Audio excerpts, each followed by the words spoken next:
PSC, Navodaya, CET,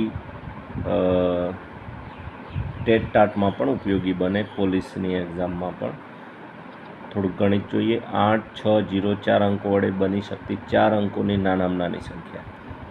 આપણે 4 અંક કોઈ પણ નાનામાં નાની સંખ્યા બનાવી હોય આપેલા અંકોનો ઉપયોગ કરીને, તો પહેલાં સૌથી નાનો અંક પહેલાં લખી દેવાનો. તો આમાં સૌથી નાનો અંક 0 આવે, તો 0 પહેલાં લખશું તો એની સંખ્યામાં વાંચન થશે નહીં.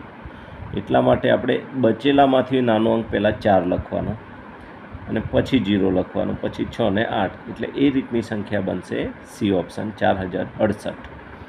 16090ને અંકમાં લખો. આ 16090 એ ઓપ્શન જવાબમાં આવશે. આ છે 16900, આ છે 16009, આ છે 19000. 4,50,000ને અંકમાં લખો.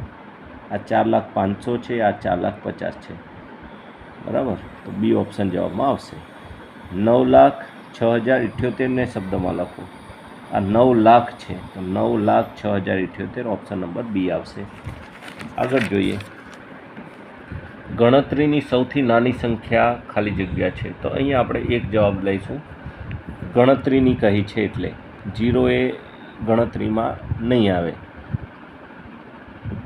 4 અંકોની કુલ સંખ્યાઓ ખાલી જગ્યા છે. હવે આમાં એક ટ્રીક છે કે 1 અંકની કુલ સંખ્યા કે તો 9, 2 અંકની કે તો 90, 3 અંકની કુલ સંખ્યા કે તો 900, 4 અંકની કે તો 9000, એટલે કે 4 અંકની કુલ સંખ્યા આવશે 9000. તમારે અહીંયા યાદ રાખવાનું, એને ટ્રીક બતાવું. જેટલા અંકની કુલ સંખ્યા કહે એનાથી 1 0 ઓછો કરવાનો. અહીંયા 4 અંકની કુલ સંખ્યા કહી તો 3 0 કરવાના ને આગળ 9 લગાડી દેવાના, એટલે 9000 આવશે. એ શોધવાની રીત એવી થાય કે 4 અંકની કુલ સંખ્યા એટલે 4 અંકની સંખ્યા શરૂ થાય 1000થી, નાનામાં નાની 4 અંકની 1000, અને તે આવે 9999 સુધી. તો 9999માંથી આગળવાળા 999 જે 3 અંક 2 અંકના હતા એક બાદ કરી લઈએ તો 9000 જવાબ આવે.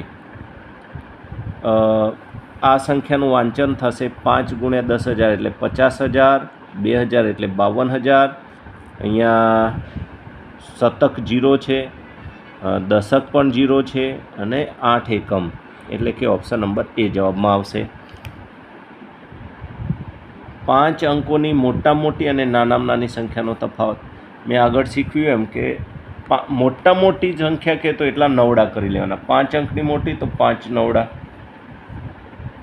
અને નાનામાં નાની કે જેટલા અંકની એનાથી 1 0 ઓછો કરવાનો. તો 5 અંકની નાનામાં નાની એટલે આપણે 4 0 કરવાના, આગળ 1 લગાડી દેવાનો.